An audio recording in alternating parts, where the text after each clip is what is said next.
A disclaimer before we go into this discussion that thoughts around how relationships should work, especially on the financial level, are often deeply embedded into our subconscious. And so the way in which you perceive that things are normal might actually be influenced by your own individual experiences and the way in which you've interpreted those. The first and earliest thing that influences views on financial expenditures in relationships is what you saw growing up in your household and your perception of how well that played out. For example, if you grew up in a household where one parent handled all of the expenditures and that played out particularly well, you are more likely to want to mirror that in your future relationship or to think that that is the best way to move forward in a relationship. On the same hand, if you saw one parent handle all the finances and you perceived it as a significant source of stress, you're more likely to either seek significant financial security in a partner where you're certain that they can provide and handle all of the finances in abundance, or you're more likely to look at having a household where both provide, or where one at least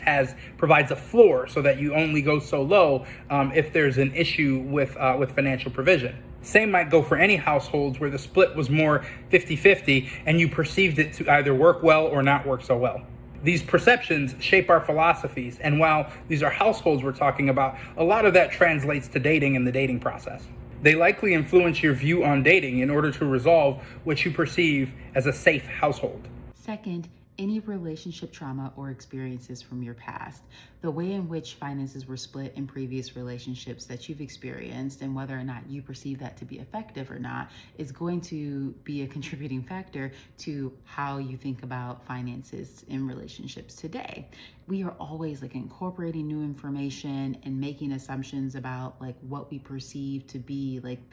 the factors that were a part of the success and or lack of success, and dating is no different. Lastly, what you were taught or socialized to think about perception of value can have an influence. It influences your perspective on your individual value, how someone shows they value you, and maybe even on how you value the other person. If you consciously believe that a man needs to financially provide from the get-go to demonstrate that he values you, or to show that he has enough value to be able to provide the relationship or the lifestyle that you want, then going 50-50 might be a red flag for you. This may come across as a sign to you that he either doesn't value appropriately or enough, or that he can't afford a lifestyle that meets your desires. If you're consciously looking for a partnership, you may not think that financial provision is the sole indicator of how someone provides value, because there's going to be more of an exchange back and forth across a number of things. Neither is wrong, but our socialization is a heavy factor and influence on how we perceive or think about what going 50-50